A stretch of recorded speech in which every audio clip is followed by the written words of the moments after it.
தேவனுடைய பரிசுத்த நாமங்களுக்கு துதிகன மகிமை உண்டாவதாக. ரோமர் 6ஆம் அதிகாரத்திலிருந்து வார்த்தைகளை பார்த்து கொண்டு வருகிறோம்.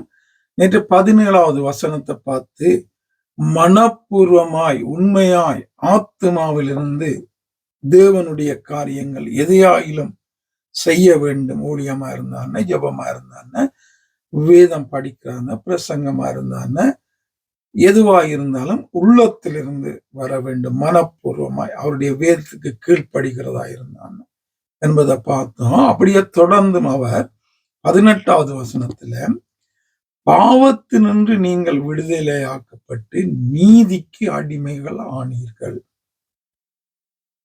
முதல் 17வது வசனத்துல பாவத்துக்கு அடிமைகளாக இருந்தீர்கள் சொல்லி போட்டு, அதன் பின்பதாக தேவனை ஏற்றுக்கொண்டு ஞானஸ்நானம் எடுத்த பிறகு நீங்க என்ன யாருக்கு அடிமைகளாக மாற்றப்படுகிறீங்கன்னா,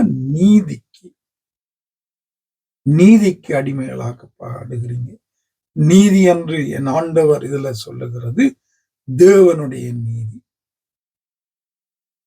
யோவான் 16:8 ஆவியானவர் வரும்போது பாவத்தை, நீதியை, நியாய தீர்ப்பை குறித்து கண்டித்து உணர்த்துவார் என்பதை இயேசு ஆவியானவருடைய வருகை குறித்து சொல்லும்போது சொல்லுகிறாரு. அங்கே அதே காரியத்தை தான் ஆண்டவர் இங்கே பவுல் எழுதுகிறார்.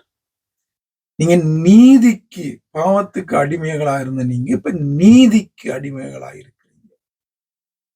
நீதி, உலக நீதி என்று ஒன்று இருக்கிறது, சுய நீதி என்று ஒன்று இருக்கிறது, தேவனுடைய நீதி என்று ஒன்று இருக்கிறது. தேவனுடைய நீதி என்றால் தேவனுடைய வேதம், வார்த்தை, அதன்படி வாழுகிற, செய்கிற, படிக்கிறது இல்ல, அத வைத்திருக்கிறது, அதன்படி கிரியை செய்கிறது தான் தேவனுடைய நீதி. இந்த நீதியைத்தான் இங்க சொல்றாரு. அப்ப பாவத்துக்கு அடிமைகளாயிருந்து ரட்சிப்புக்குள்ள வந்து மீண்டும் பாவத்திலே அடிமைகளாயிருந்த நாங்க நீதிக்கு அடிமைகளாக மாற்றப்படுகிறோம். நீதிக்கு அடிமைகளாக ஒரு மனிதன் மாற்றப்படுவானா இருந்தால் அவன் என்ன செய்தாலும் அங்கே அவனுடைய காரியத்துல தேவனுடைய நீதி காணப்படும். அவனுடைய வாழ்க்கையில தேவனுடைய நீதி, அவனுடைய ஊழியத்துல தேவனுடைய நீதி, வேதம், சட்டம், காரியங்கள், ஒழுங்குகள், குடும்ப வாழ்க்கையில, பொது வாழ்க்கையில எதுவாயிருந்தாலும் அங்கே நீதிக்கு அடிமையாயிருக்கிறவன் தேவன் விரும்புகிறபடி காரியங்களை, கிரியைகளை செய்கிற ஒரு மனுஷனா அவன் இருப்பான், இருக்கணும் என்பதாக இங்க சொல்றாரு.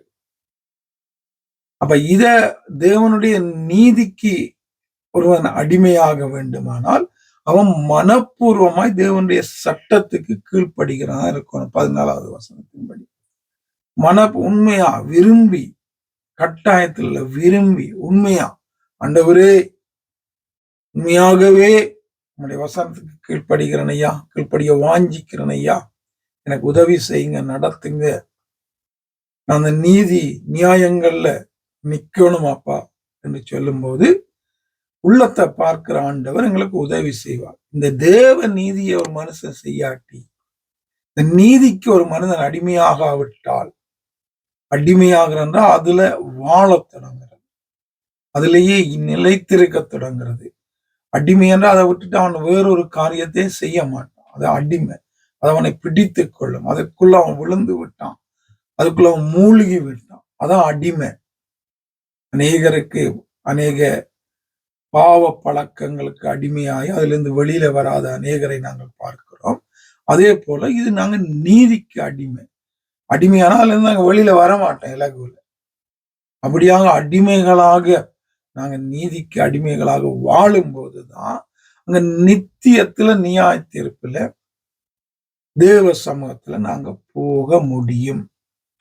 ஒரு மனுஷன் தேவனுடைய நீதிக்கு தன்னை ஒப்பு கொடுக்கல, வார்த்தைக்கு ஒப்பு கொடுக்கல, கீழ்ப்படியல, அதுக்கு அடிமையாகி அதுக்குள்ள வாழா பார்த்த பட்சத்துல அவன் தேவனுடைய நியாய தீர்ப்புல தள்ளப்பட்டு போவான் என்பதை நன்றாக ஞாபகத்துல வைத்திருக்க வேண்டும்.